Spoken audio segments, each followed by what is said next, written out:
wanted from me. You know, it turns out I was actually a better negotiator than John Kerry. We didn't send money to the Iranians. They paid us. I know. I was the one who had to sit down on the other side of the table with the likes of Ahmadinejad and Rouhani. What they wanted, first of all, was that $400 million. They got it from this administration. The Israelis shipped tows, and we got hostages and Iranian money. The tows were doctored so they wouldn't work, and we have an interpreter, thank God, who was there to confirm that. We used the money from the Ayatollahs to support a pro-democracy movement in Central America. Is that the right thing to do? Apparently, there were a lot of people who decided otherwise. But we didn't have to do things like they did it. I mean, think about this. There's an American transport plane right behind the shipment of money. And they're telling me this isn't ransom? It defies reality. Why didn't somebody ask that at the press conference today? Yeah, well, you know, and that's the thing. And the president's got this big smile on their face. But the idea that they acknowledge that money will be used for terror, the idea that the $150 billion on top of it, that they can spin their centrifuges, that they can build up conventional arms, that they can follow up on ballistic missiles, which would allow them to launch the weapon. 2 weeks ago, it came out that we now have cut their time in half that they can build this nuclear weapon and create missile defense and join in a partnership with Vladimir Putin. Now that's, and the president's smiling. To me, this is the single greatest mistake ever made by any president in history.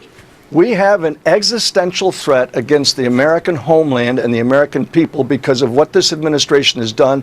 And that money is not only going to support terrorism, that money is also going to support the research and development that's going on right now between the North Koreans and the Iranians on nuclear weapons and the means of delivering them.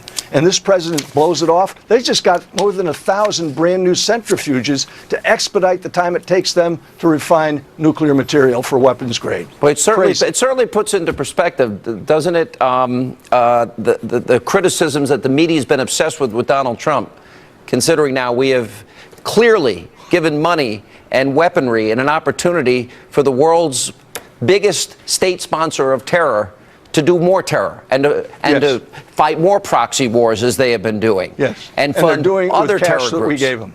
Absolutely right. All right, Colonel. And Waleed knows that just as well as I do. I mean, it's pitiful to see the President of the United States getting up and lying like that.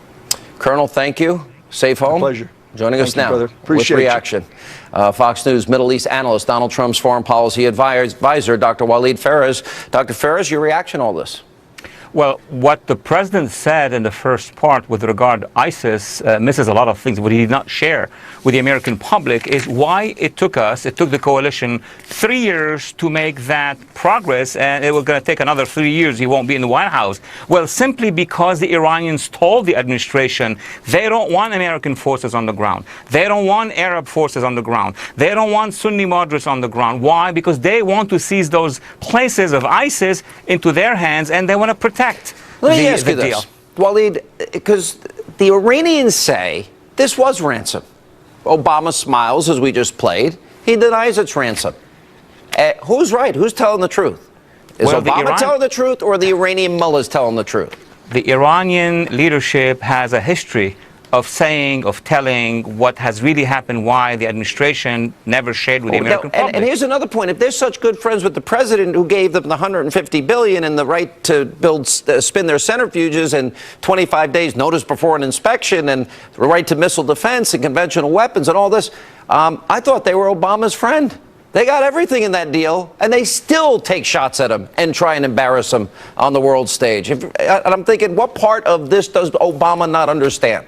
It's not just a bad deal. It's a very bad deal. And the Iranians are showing this. Not only we give them, as you said, Sean, $150 billion to improve their dome, their weapons, they are actually still kidnapping and have Americans in their custody. And we are paying money to get them out. This is the absolute worst deal ever signed in the history of deals.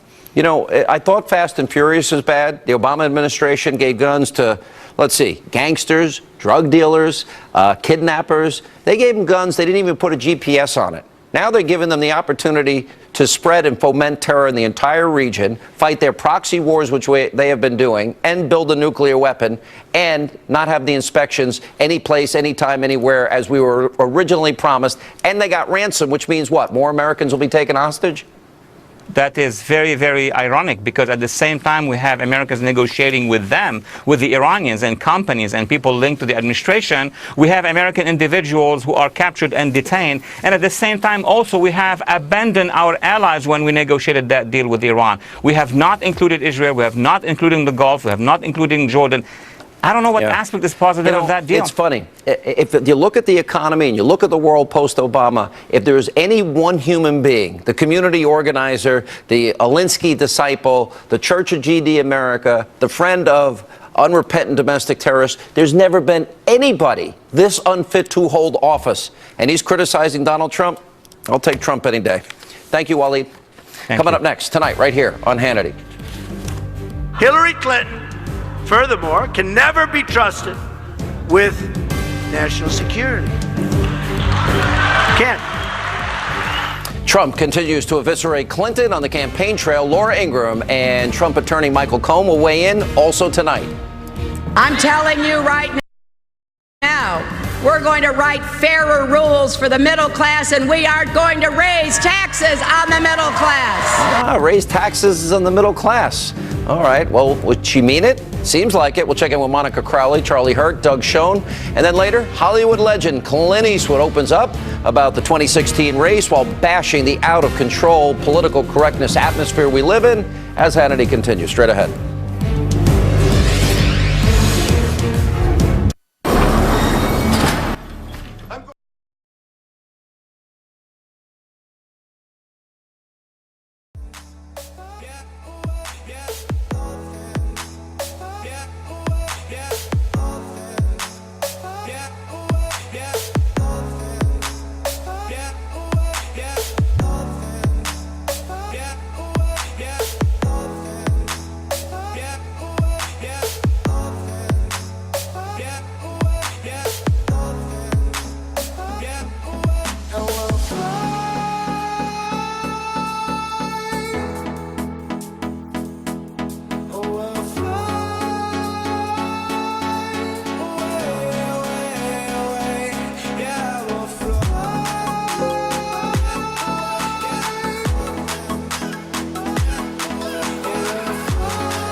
Bound only by frozen.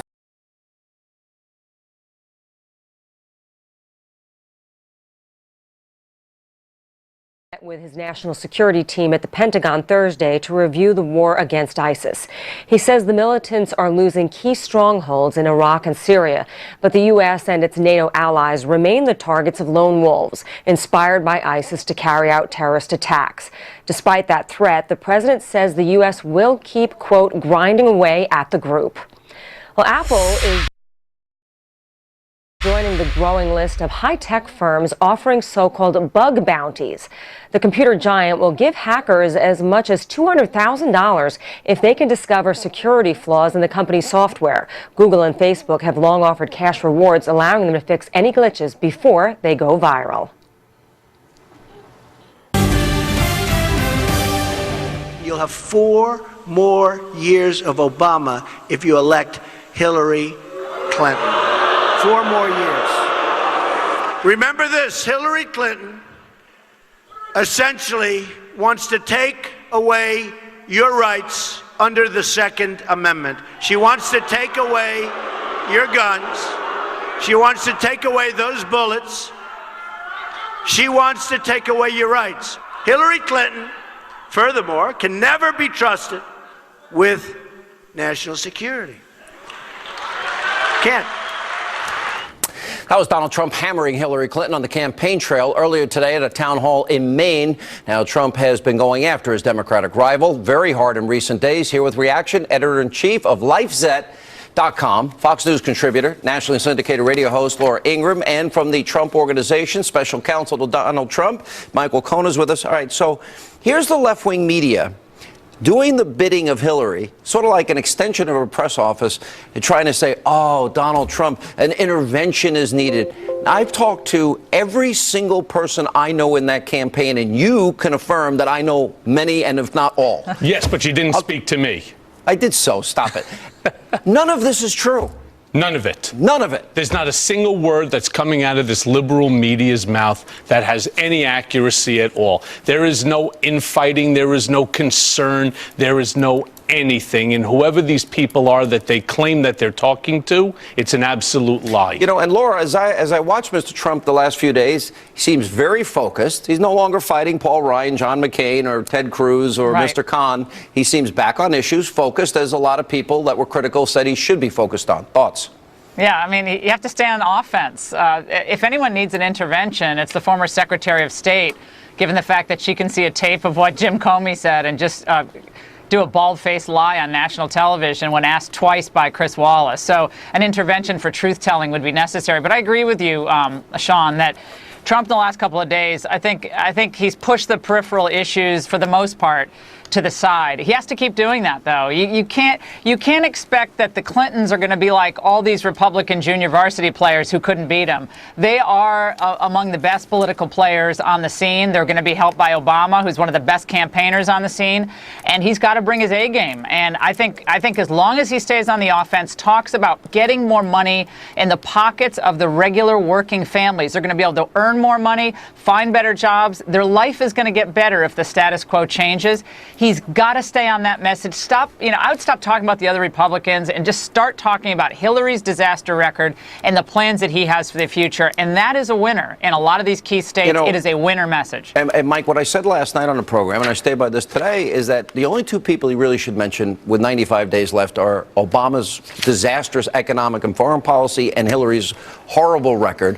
And the other thing that I think he should do is, focus on the things that he said to me in interview after interview. I put up on the screen, the differences between these two campaigns. He's going to appoint originalists to the Supreme Court, those that have fidelity to the Constitution, believe in separation of powers, co-equal branches of government. He's going to talk about protecting the homeland and securing the border for both the economy and our safety, implementing a safe refugee program, fixing America's broken economy, balancing budgets, creating jobs, energy independence, education of the states, his negotiating better trade deals, the VA, put America first. That's his message. Jobs, right there. Economy, and national security. He stays on those three topics, he's the next president of the United States of America. And where he should be hammering Hillary Clinton and Barack Obama is on this disastrous $400 million cash, and carry on this airplane. I remember as a kid there used to be a saying. You mean, wait a minute, the Trump Organization doesn't fly cargo planes that are unmarked into Tehran with $400 million in cash? By the way, first of all, they weren't even U.S. dollars. Everyone's saying, well, that's because they can't. Where did they get this money from? Right? Where did they go into Citibank and turn around and say, can you cash in $400 million worth of francs and euros? But here's another question for you. There's an old statement that where there's cash, there's corruption. And when you have a lot of cash, you have a lot of corruption. And I don't care what anybody says. This whole thing smells wrong. It looks wrong. It is wrong. It's a pay for play. Who knows whether there was really even $400 million there? Maybe it was more. Maybe it was less. Laura, you know what the funny thing is Josh Earnest said with a straight face today, we were so transparent about this. I'm like, transparent? You just forgot to mention the $400 million you paid for the hostages. No, Sean, the best is Hillary Clinton. Oh, that's old news. I mean, she has like a couple of, they go, that's old news. And Mook on with Chuck Todd over the weekend said, oh, we've already moved beyond that. So that's what they do. But I got to say, in the Fox News poll that came out late yesterday, couple of key metrics, which is, I think, great news for Trump. Even in, some of these polls aren't looking great for him on the overall level. But the great news is that the independents, he's getting a huge surge among independents, 20% up for jobs in the economy, which is the number one issue facing Americans today. It's always what they say is number one. And also in handling the deficit, which I believe is number 3 or 4. And also, Sean, the poll question on how you're doing financially, when you add up the people who are barely able to pay their bills and the people who are falling behind, that's 63% of Americans. Obviously, really unhappy with the status quo. Only 35% are getting ahead. That's beautiful. That is a beautiful place where Donald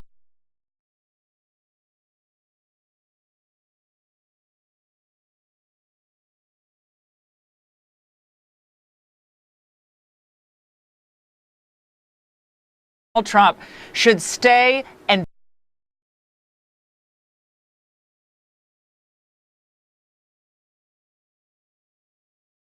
preach the gospel of the free market and putting money in the pockets of the American people. I will add one little piece to what you're saying, because I think about percent of Republicans, but 88% of self-described conservatives are with Trump. So the slice of the Republicans not with Trump is quite small. Yeah. I think he needs to bring more of them on, though. I think taking swipes at all these Republicans, there's no benefit to that at all. There's no benefit. Yeah, but you know what? I wouldn't I'm sick of some of them too, like Paul Ryan. Well, you and I can talk about them. Let me tell you something, Laura. The bottom line is that he's sick and tired of the establishment, as is 70% of the United States population. Right, we're sick and tired of being abused. We're sick and tired of being lied to. I agree with that, but answer Laura's question. I do agree. In the end, it's not helpful. Yeah, we have to win. Once you win, then it's your Republican Party. But unless you win, if you lose in November, then they're going to try to turn you and your issues into a laughing stock.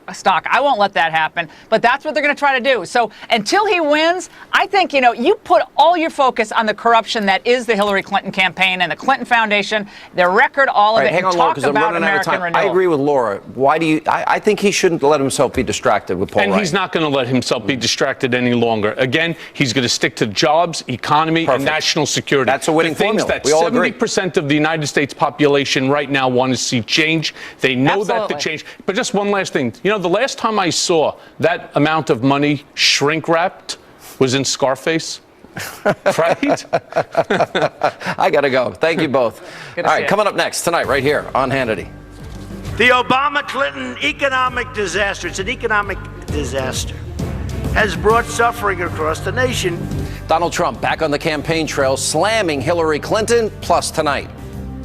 I'm telling you right now, we're going to write fairer rules for the middle class, and we are going to raise taxes on the middle class. Raise taxes on the middle class. Well, was it a slip-up, or is she serious? We'll get to all of that and more. Monica Crowley, Charles Hurt, Doug Schoen react to that, and Dr. Ben Carson in the house with reaction and much more.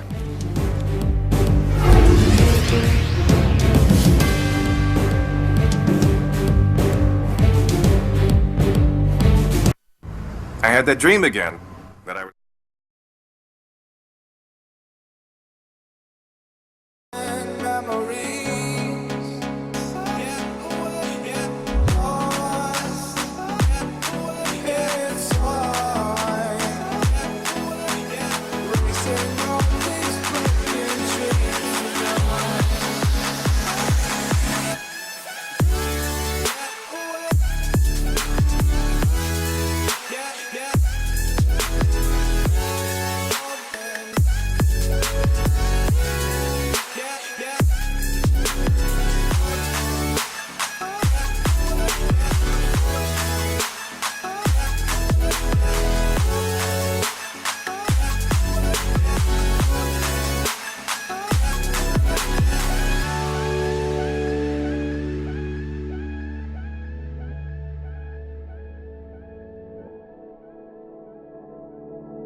4 in 10 African American youth are living in poverty.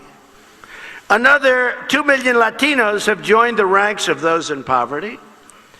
Nearly 1 in 4 people in their prime working years are now not working. Donald Trump at his rally earlier today, once again slamming Hillary Clinton and President Obama for their failed economic policies. And while Trump is on the offensive, Hillary Clinton is dealing with a major gaffe about, raising taxes on the middle class that have already been hammered for 8 years under Obama. Watch this. Trump wants to cut taxes for the super rich.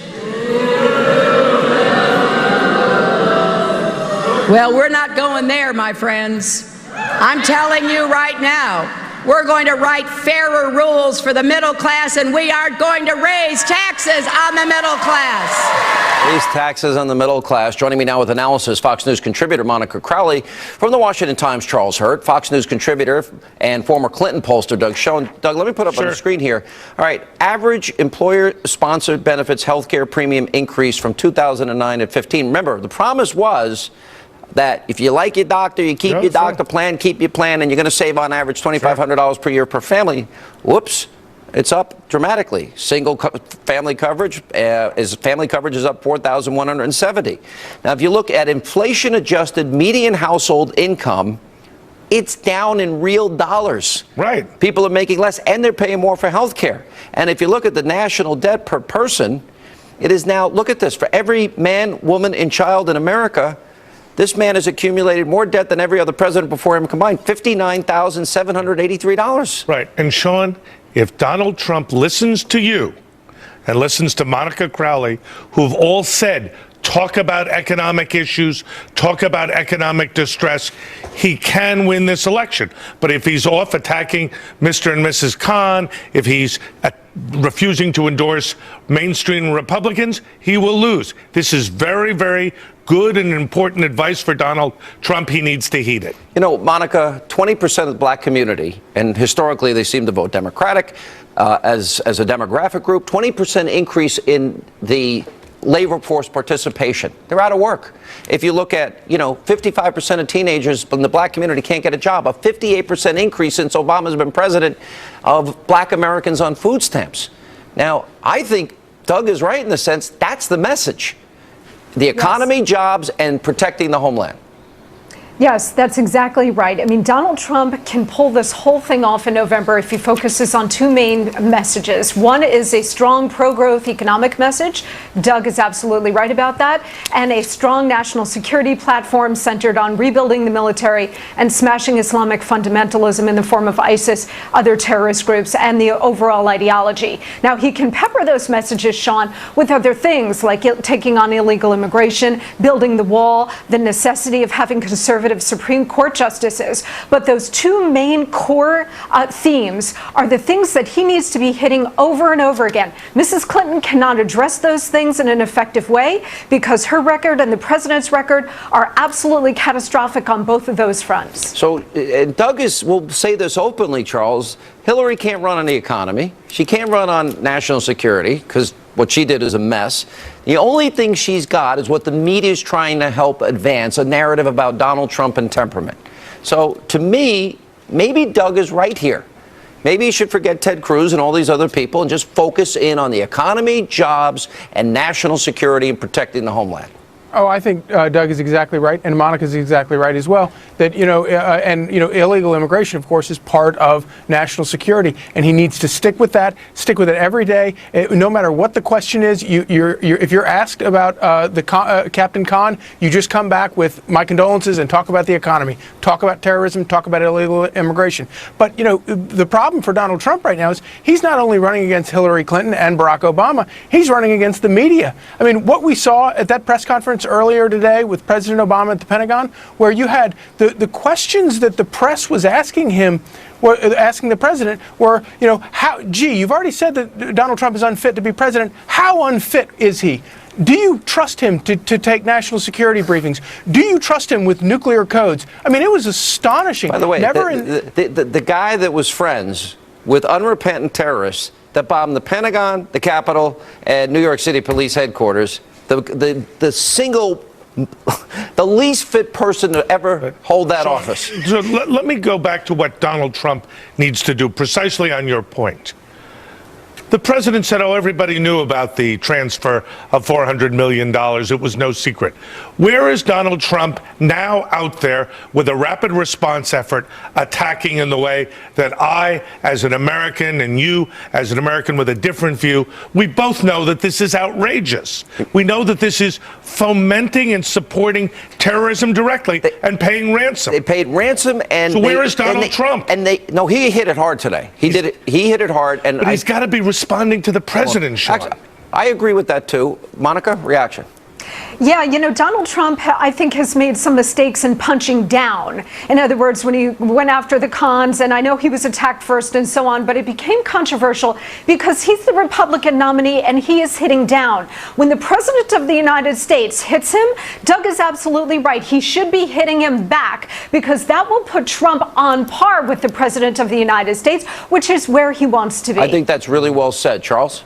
Yeah, and let us also not forget that as bad as things look today for Donald Trump, he still has. I don't think they look that bad. A poll just came out earlier tonight. It's +1 in the U.S. Yeah. C polls I agree, +4 Sean, with but Ipsos. you know, if you read the press, you think he can win. You believe Trump can win. Yeah. But if you read the press today, the press coverage is just astonishingly negative. I've never seen anything like it. And he has so much going for him right now. He's starting to raise more money, and he's still the outsider, and Hillary Clinton is still the insider. And this year is a year for outsiders, and he has incredible enthusiasm at these events that he's having. And Hillary Clinton has trouble filling high school gymnasiums. So, Donald Trump is actually not really true. in trouble. I mean, they were both in Pennsylvania. There was an American Spectre article on that, and it was really funny because it showed Trump's crowd is massive and Hillary's is she has one teeny. thing he doesn't have. $2 billion that she'll be able to deploy. He's got a lot of massive money. Campaign. He does. He can raise more. He can raise a lot. If he sticks to his message and sticks to his themes. Sure. Good to see you guys. Thank you all. Thanks, Sean. And coming up next on this busy news night tonight, right here on Hannity. This is really the key. He has to begin to educate the American people and stay on the issues and not allow himself to be dragged off into the hinterlands. Dr. Carson weighing in on what he thinks the Trump campaign should do to focus on to defeat Hillary Clinton in November. He's here next. And later, Hollywood star Clint Eastwood slams political correctness in a brand new interview and praises Donald Trump. We'll tell you what he said coming up.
for you.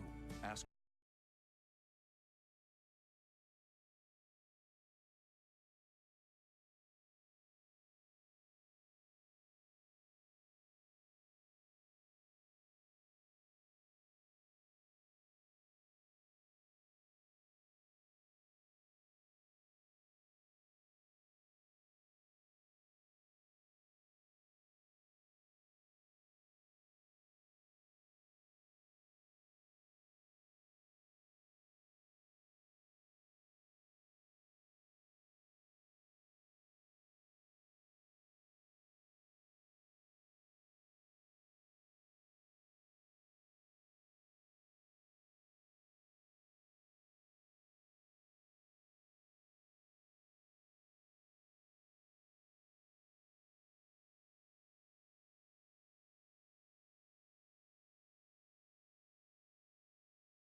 special interests, and lobbyists. You have lobbyists that have stamped on their forehead, I can produce Hillary. So, and they're very good. And they raise millions of dollars. Did you see yesterday it was announced that Hillary Clinton got 48 million or so from hedge funds, and Donald Trump got 18,000 from hedge funds, or 19. I'm trying to figure out who they were. I want to give it back. Donald Trump earlier today at a rally in Maine. Many of Trump's supporters in recent days have been encouraging him to just stay on message and only talk about Hillary Clinton and Obama. Here now with reaction, former 2016 GOP presidential candidate Dr. Ben Carson. You know, I love how the media blows this out of proportion. And here's a woman that devotes an entire night at her convention to Black Lives Matter, a group that is on tape saying we want dead cops now, and white people get to the back, and F the police. I've got all the tapes of that. And here's a woman that was called out by the FBI director lying 5 separate times on her email scandal. But the big issue with the media is that Donald Trump said that Mr. Khan's son is a hero, and his refugee program would never have impacted this family. What do you make of this double standard? You've lived it. It's truly amazing, and I hope that the American people can see that most of the mainstream media is completely in the tank for Hillary, and they are not helpful at all. Remember, press was given a special place in our Constitution because they were supposed to be honorable people. And they were supposed to be somebody that the populace could depend upon to bring objective information so that they could make good decisions. They have completely distorted the original intent by what they're doing. And the funny thing is, they don't even realize that if we put somebody like Hillary in, and we get more radical Supreme Court justices and federal judges, they too will be affected. They just don't know it yet. They haven't thought that far ahead. You know, I think a lot of people haven't. I mean, doesn't this really come down to comparing and contrasting? Here's Trump's justices here. Here's Hillary's. Compare. Here's Hillary's plan to raise taxes on the middle class. Here's Trump's tax cuts. He's going to allow multinational corporations to repatriate the trillions offshore so we can build jobs. Hillary's going to put coal miners out of work, coal mine companies out of work. Trump is all of the above. We could have millions of new jobs, high-paying jobs, and become energy independent. We'll build the border wall, or we won't build the border wall. We'll get rid of Obamacare. We won't get rid of Obamacare. We'll send education back to the states. We won't send education back to the states. To me, it's a quintessential Sean, choice election. You have just articulated the reason that they are so determined to make this about individuals, to make this about Donald Trump. As long as they can keep him in the forefront, they don't have to talk about all the things that you just enumerated. Knowing the media is that biased, knowing that they're out to get him, knowing that the narrative Hillary wants to advance, even though she's got a vicious temper, how do I know? George Stephanopoulos told us, as did Dee Dee Myers. Knowing all that, is it in Donald Trump's best interest to just stick to Hillary, to stick to Obama, let his surrogates fight these other fights for him, and just stay on message and say, this is what I'm going to do. This is your chance to fix America? Absolutely, and I wish he would carry around a little thing in his pocket that he could always bring out when they try to push him into the mud and say, no mud. We're going to talk about the issues, because, you know, it really boils down to one candidate who is of the people and one who is the epitome of the established ruling class. You couldn't have a more clear-cut distinction than this. Yeah, you know, Hillary can't run on Libya. She can't run on her vote in Iraq and then politicizing it and creating a vacuum for ISIS in Iraq, and she can't run on what she did in Syria, and she can't run on what she did with Mohammed Morsi in Egypt. She can't run on not saying radical Islamic terrorism, and she can't run on Obama's economy, where we have a 51-year low in home ownership rates, where we have, you know, literally the worst recovery since the 1940s, the worst labor participation rate since the 70s. What does she run on? I hope he will explain that. I hope he will explain the labor force participation rate, get one of those Ross Perot type charts and show people and educate them on this so they will know exactly what's going on. And also talk about Hillary and her opposition to the Second Amendment, which she tries to act like she is for. But she and so many others, they sit there and they talk about deer hunting, and that you know, the Constitution doesn't say anything about deer hunting. The Constitution talks about people being able to protect themselves. Look, and that's what the Second Amendment since I'm 11 or 12 years old. I've been a pistol marksman. I never shot Bambi, and I've got a gun collection that's an envy of a lot of people. Trust me. All right, Dr. Carson, we love you. Thanks for being with us. Appreciate your time. Thank you, John. And coming up, Clint Eastwood went off about political correctness in the 2016 race. Lisa Booth, Jessica Tarlov, they're here next to weigh in on that and more tonight as Hannity continues.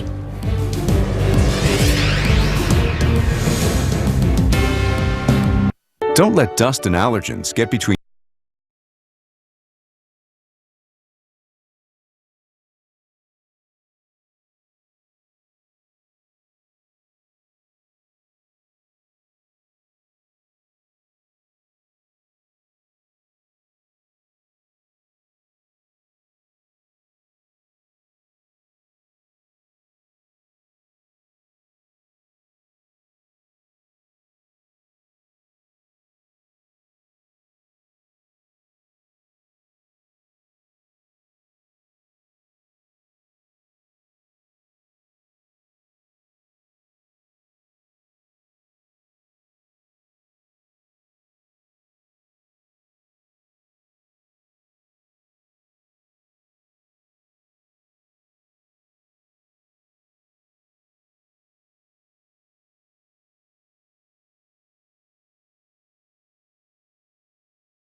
Go ahead.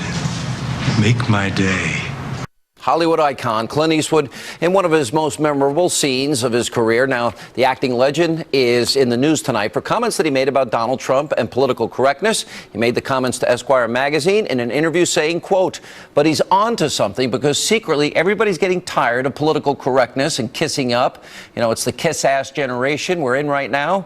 Now, we're really in a P-word generation. Everybody's walking on eggshells. We see people accusing people of being racist and all kinds of stuff. When I grew up, those kind of things weren't called racist." Here with reaction from the Washington Examiner contributor Lisa Booth and Democratic strategist Jessica Tarlov. He also said the following. He says, "I have to go for Trump, because she's declared that she is going to follow in Obama's footsteps. Now, there's been just too much funny business on both sides of the aisle. She's made a lot of dough being a politician. I gave up a lot of dough to be a politician, and I'm sure Reagan gave up a lot of dough to be a politician." All right, Lisa, in many ways he's right, in the sense that everybody's so sensitive, but they're only sensitive politically when it's the other side that does it. There's selective moral outrage and indignation. Well, and it only seems to be specific to the left who applies this selective outrage. But look, Clint Eastwood is absolutely right. We've seen political correctness run amok in this country. And you know that you're at a really bad place as a society when saying something like all lives matter, which is about as inclusive as you could possibly get, is somehow now a racist statement. And I think that sort of mentality and that ideology only seeks to divide us. That doesn't seek to unite us. It only seeks to further divide us. And that brings up the double standard, Jessica, because here's Black Lives Matter. What do we want? Dead cops. When do we want them now? Pigs in a blanket, fry them like bacon. That's a fringe of the Black Lives Matter movement. I'll give you more instances. Okay. F the police. Black Lives Matter. You white people, you get in the back. Front people for black and brown people. And then the entire arena during the DNC is chanting Black Lives Matter. Hillary Clinton is seeking advice from them. Obama invites these people to the Oval Office to meet with him. This is a nationwide movement. The top levels of Black Lives Matter movement. Would you be a part of that organization? What do you mean? Like, would you be part of an organization that says white people get in the back, F the police, we want dead cops? Of course not. This is when you're looking so you at wouldn't be a part of it. I don't know what you mean by be a part of them. Do I support what they're talking about in terms of violence against black people by the police? Yes, I understand their cause. They have I'm talking about a group that has been on tape chanting, "We want dead cops." Of course, no one is for F that. The police. And the leadership of the Black Lives Matter movement has decried that as well. They do not want to be a violent organization. I'm not saying that there aren't some outliers here, but I don't think that's really what Clint Eastwood is talking about. That's not just a PC culture problem, which I believe that the left does have. I think Mike Bloomberg put it perfectly when he said a microaggression is just that, micro. But why Lisa Booth? If a Donald Trump group, if there was a group that supported Donald Trump and they had a few bad apples that talked about dead cops and talking about putting black or Hispanic people in the back and not white people, why do I think that the whole group would be condemned?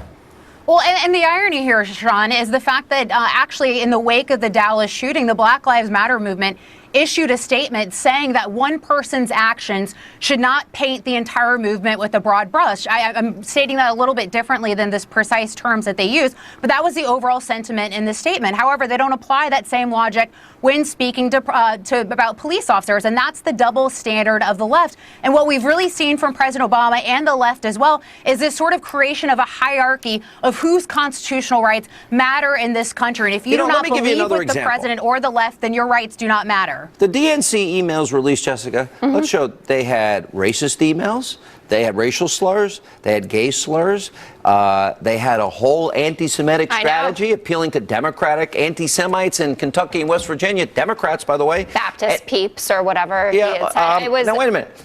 If that was Donald Trump and the RNC, wouldn't you be outraged? I was outraged at the DNC emails. I thought that Debbie Wasserman Schultz should have lost her job even hours before she did. There even misogyny in there too, by the way. I think it's offensive and it's terrible, but I think that we're moving towards these specific instances So when there's a general. So the head of the Democratic Party, the DNC, has anti-Semitic, misogynistic, racial slurs, gay slurs.